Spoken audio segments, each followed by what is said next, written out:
everybody, it's Magic Prepper, and today we're going to talk about Prepper melee weapons and what everybody thinks might happen in a close combat scenario.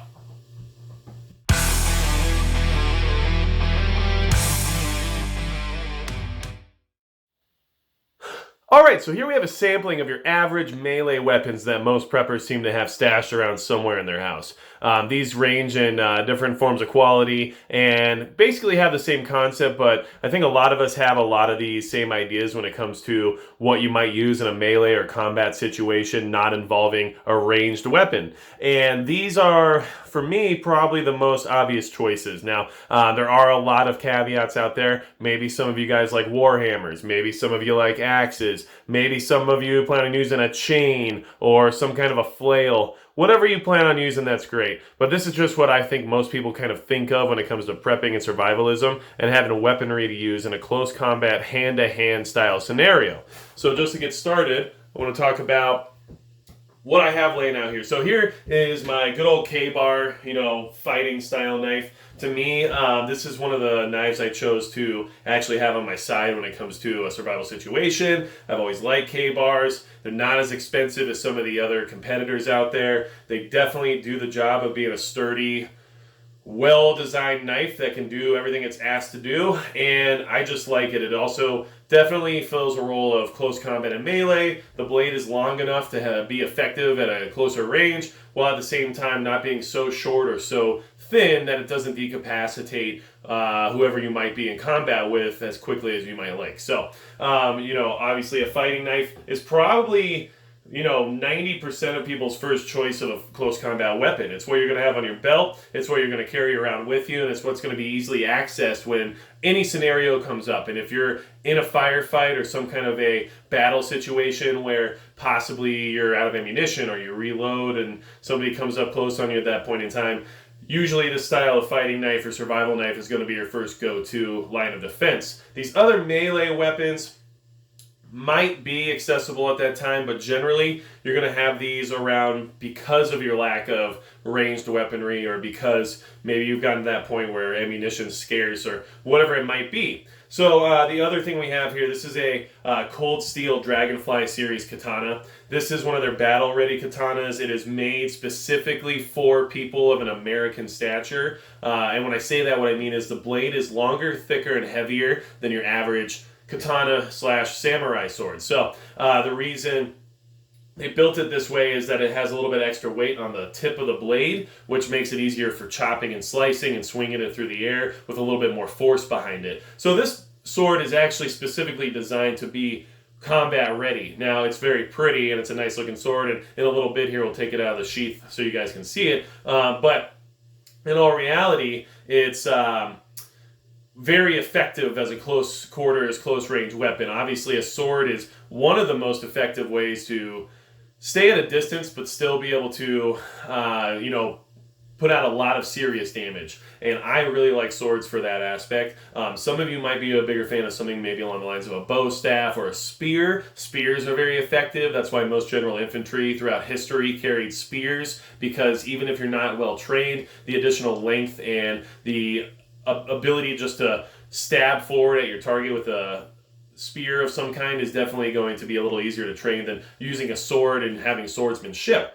Now, yes, a katana is somewhat cliche when it comes to survival, SHTF prepping. We all know, we've seen The Walking Dead and shows like that utilize swords in a way that might not be very conventional, but this is a very effective weapon and has been throughout history, and I would rather go up against somebody with a bat or some kind of a blunt object versus a sword, because you can't touch this thing. You can't get hit by it. It doesn't work that way. You get hit by a bat, maybe break your arm. This thing might cut your arm off. So swords are very effective, and if you do need to be silent and there's a possibility of whatever threat might be out there being something that doesn't react well to loud noises or who knows what it is, then using a sword to get your point across might be the way to go. Okay, that being said, now let's talk about the blunt objects. A lot of us have seen baseball bats and the like. We've seen the nails put into the bat or the saw blades tied to them, or we've seen the bow staffs or the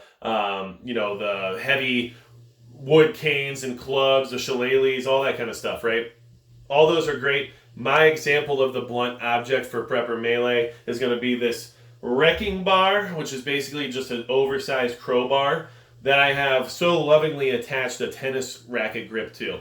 I think that it is kind of silly, don't get me wrong, and this is one of the first things I started with when prepping first became an interest of mine. So what I did was I strapped on this tennis racket grip. I made 3 more and gave them out to my buddies for Christmas, which was an awesome Christmas gift idea in case anybody wants one that's kind of fun and still has some practicality. I have used this bar quite a bit when it comes to demolition or getting things taken apart a little bit easier than maybe a smaller, more, usable crowbar would be able to do. But honestly, the thing I like most about these is that not only can it be of an effective melee weapon, it is very heavy, but it's a key to the city. I mean, it's going to get you into a lot of doors. It's going to get you into a lot of things that would be a lot more difficult to open or get into without something this size. And one thing that's great about a crowbar versus something wood, like a baseball bat or something like that, is that this thing is literally just not going to break.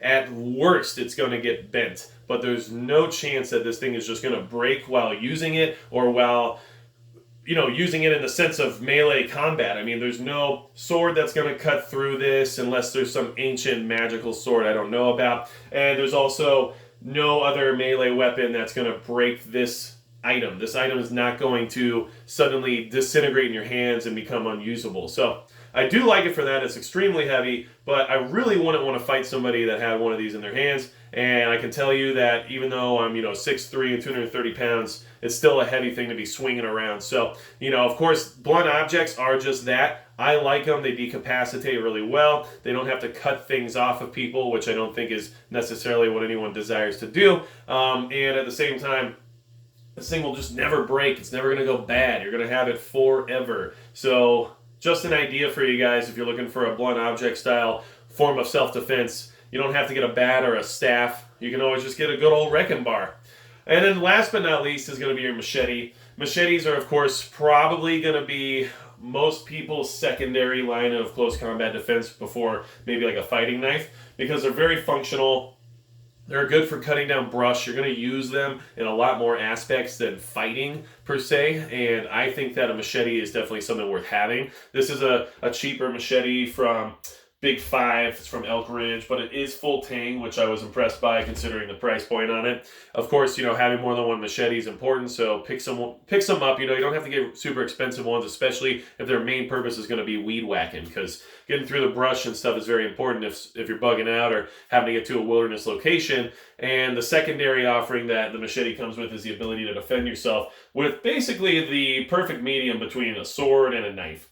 So I would just say that these are generally your most common close combat oriented forms of weaponry. If you're a nunchuck artist and you're out there getting mad at me right now because your nunchucks are going to be on your side and you're a little upset that I didn't address that, power to you. I don't want to touch nunchucks with a 10-foot pole because I will smack myself in the face as I have before. So just giving you guys some ideas about these. Let's go ahead and kind of just show them to you and give you an idea of the proportions when I'm holding them, and I'll pull the swords out so you can see them, or the sword and the machete, and let you see the blades and whatnot. And this isn't really an in-depth review video of any of these products by any means. I just wanted to address the idea that a lot of us have the concept of possibly having to be involved with close combat, melee style combat, and maybe some of you haven't thought about what kind of items you're going to use in that scenario. And if you're only going to have a knife, that's fine, but make sure it's a knife that's capable of combat. And then also, if you do buy other things like samurai swords, don't buy a cheap one. Make sure you buy an expensive one that's actually made battle ready for combat. A lot of these are made for display and for hanging on your wall and for looking cool, but they're literally going to break the second you hit anything decently hard with it. So please, keep that in mind. Machetes, you don't have to spend a lot of money on a machete. If you do, maybe get it like a Gugakirkri or something like that, and it's really sharp and really nice to swing around. That's great, and that'd be a great tool for self-defense, especially with like a bladed weapon. But a machete is great because it has so many purposes. And then if you do want to get a blunt object, I would, if you want a baseball bat or something, that's great. But if you do, go buy something maybe from Cold Steel, like the Brooklyn Basher or whatever it's called, because they make it out of a composite that can't break. It's basically an extremely heavy rubber, so you are going to buy something that's never going to break, and you're never going to hit your bat on something and it breaks, and then you have no weapon at all. Keep that in mind. That's why I have this wrecking bar. It'll literally never go anywhere, and it serves multiple purposes. So just some stuff for you guys to think about, and I'll go ahead and pull these out so you can kind of check them out. All right, so first I'm going to go ahead and show you guys the Cold Steel Dragonfly Katana. This thing is super awesome, and it just looks really nice, but the great thing about it is that it's battle ready. So when you do go to purchase a sword, it doesn't matter what style you like, long swords, broadswords, whatever it is, okay?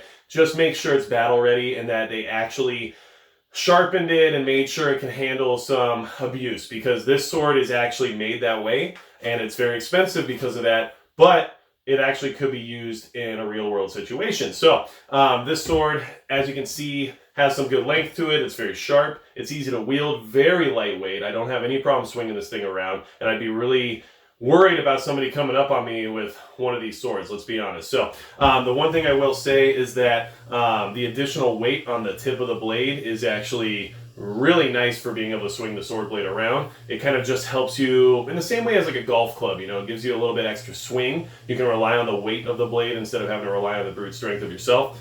And it's just a comfortable sword to hold. So something like this as a prepper melee weapon would be, extremely doable, extremely versatile, and also very fear-inducing for anybody who might come near you, okay? And as you can see, you can reach out pretty far with a sword, and as long as you have enough upper body strength to wield it properly, you're not going to have a problem. This sword is actually my wife's sword. She likes to collect blades and knives and swords and all kinds of things. Trust me, this is not the only sword we have, but this is probably the nicest one when it comes to being battle ready, and even she can wield this sword really well, and she's much smaller than I am. So that's one of the benefits of a katana versus something like a long sword or a bastard sword or whatever it might be. They're very lightweight and they're easier to swing around.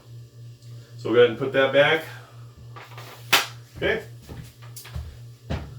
You guys know about the K-bar. Obviously everybody knows how to wield a fighting knife. And you just want to make sure that whatever you have is going to be really, more importantly, good for survival and bushcraft, but then also maybe have the secondary ability of being a fighting knife, And one of the things that I look for in a knife like that is going to have a little bit of a handguard, because you want to make sure that if there is another blade or something else coming your way that you don't want to have hit your hand, you have a little bit of protection when you're sticking the knife out there, right? And at the same time, I do like that the back has the flat kind of, bashing little spot there for you, because let's be honest, I can use this as a hammer and use nails or whatever I want to use it for, breaking open nutshells or whatever it might be. But at the same time, in a fight scenario, sometimes you just want to hit something hard with a blunt object, not necessarily stab it. So that's what I look for in a fighting knife. That's why K-bars are great, because they're already specifically built on that platform,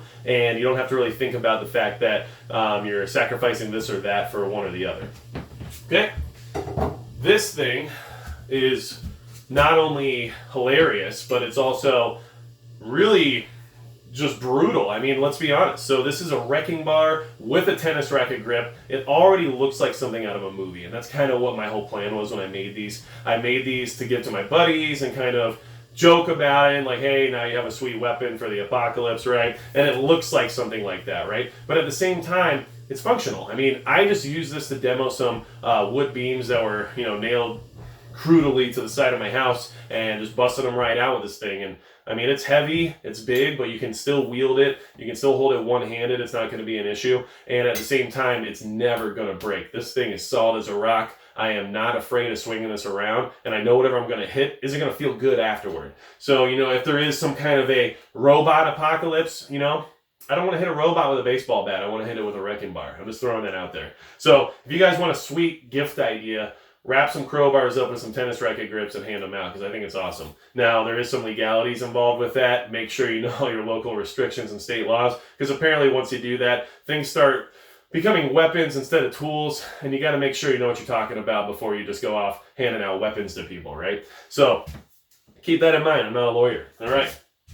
And Of course, then there's the old machete. Obviously, there's a million options for machetes. I'm pretty sure you can pick a machete up at Walmart for like $7. So if you don't have a machete, just get one. Doesn't matter if it's good, bad, low quality, high end, whatever. Just have at least a machete, because not only is this thing going to be really useful in the sense of being able to get you through the brush and help you out in the wilderness, but it can be a very effective weapon. This one has an actual serrated back end. I don't care about that. I don't ever plan on using it. I feel like it's gimmicky, and it's probably a terrible saw because I've never even tested it. I can tell already that it's extremely dull and not going to do a lot of work for me. But the blade itself is going to do what I need it to do. It's got the full tang in the grip, which is nice, which, I mean, for a cheaper machete is something, you know, I still expect because I want to make sure it's not going to break on me. And then at the same time, I mean, as a weapon, this thing is pretty brutal. You don't want to have to come up on somebody that's swinging one of these around. If anybody's watched any kind of entertainment related to SHTF,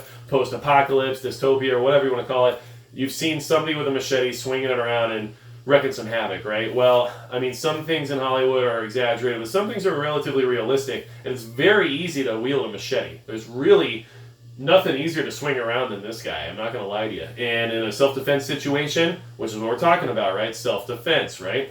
Then I'm not going to be upset about having this with me. And of course, it has the additional bushcraft benefits of being able to get through the wilderness and, you know, help you deal with whatever might come your way in that aspect. But for self-defense, I mean, I'm not feeling like I'm lacking in this territory. So just keep in mind, buy one regardless of what it is or how much it costs. If it's super cheap and that's your budget, just get one. It's a machete, super basic item, and you should have one. And if you want to spend the money and you want to go buy like a Benchmade machete or something along those lines, we're going to spend $300 to $500 on a really, really nice machete that's going to be able to handle anything you throw at it, I mean, go for it. I'm not telling you not to do that. It's just that for my personal reasons, I don't really necessarily like spending that kind of money on machetes. When I swing things at mostly branches and weeds and brush, I'm not a big fan of swinging something that cost me $500 to do that, when this is probably going to do just as good of a job. So just wanted to go over some real basic stuff with you guys when it came to prepper melee combat, right? The best thing you can actually do is make sure you go take a martial arts class and really learn how to defend yourself when it comes to hand-to-hand situations. There's a lot of people out there that train a lot of different martial arts, and the best thing to do is get a little bit of everything if you can. If you haven't ever done anything, start with something basic, you know, go to Taekwondo, Karate, Hwarang-Do, or something along those lines. If you want to go straight to tactical hand-to-hand combat, then maybe Krav Maga is good for you. There's a lot of MMA classes out there, and although MMA a lot of times trains specifically to fight within an octagon environment, which, you know, would be having a mat, having a fence, and all kinds of stuff that, you know, you would use to your advantage. And there's also rules like don't kick people in the head and don't, you know, choke people with your hands or whatever it might be. Then, you know, you're still going to learn some very valuable things from those type of classes. And if you want to go, you know, do some MMA, go for it. It's going to be great. It's good training. It's good practice. And those guys are not something I would mess with just because they work in a realm that has certain rules they abide by, right? So make sure you get some training. Go out there and find out what you can do on your end to learn a little bit of self-defense first. I've done martial arts for years, and I like some of the grappling techniques for, you know, joint manipulation, but I also think that strikes are very important because if you don't have to go on the ground, you probably shouldn't, especially if there's more than one assailant. So go out, learn what you can. You know, tell me about what prepper weapons you guys have when it comes to melee combat. I'm really interested to hear about it. This isn't a big, hey, look what I got and, you know, you should have what I have situation right now. I just wanted to talk about it because I think it's something we leave on the table a lot of times. We definitely talk about firearms, which is my number one go-to, of course, and we definitely talk about survival gear, but how often do we talk about that hand-to-hand melee stuff that we all know might be possible and might be something you have to run into and prepare for? Martial arts has given me a good background and a lot of confidence when it comes to confrontation, and I think for SHTF, it's a great way to prepare yourself to feel at least more confident when some of those really negative situations might arise. And I think it's very valuable for you to spend a little bit of time and money while things are, you know, up and running the way we like them to be for a long, long time if possible, to go learn some of those techniques and learn some of that information from somebody who knows what they're talking about. I think it's extremely valuable, and you'll never waste money on martial arts classes. So you guys have any other questions, let me know. Please like, share, and subscribe. All the subscribers here are awesome. I really appreciate you guys. I mean, seriously, the channel's been growing really steadily, and I only can thank you guys for that. It's been some really good interaction. I love talking with you back and forth in the comments. I get some great advice from you all, and anything I can do for you when it comes to information I can share, or if there's things you like that I do better than others, let me know. I'm all about trying to put out content that you guys enjoy, and as long as I can, keep putting out more content and give you guys more stuff to talk about, the more I hope we can interact and build these communities. Because just because, I'm in North Dakota and you guys might be on separate coasts all over the country, when SHTF happens, who knows where anybody's going to go, and it'd be great to have a network of people throughout the country that you might be able to think of in case someday you end up in their neck of the woods. So that's going to be it for Magic Prep.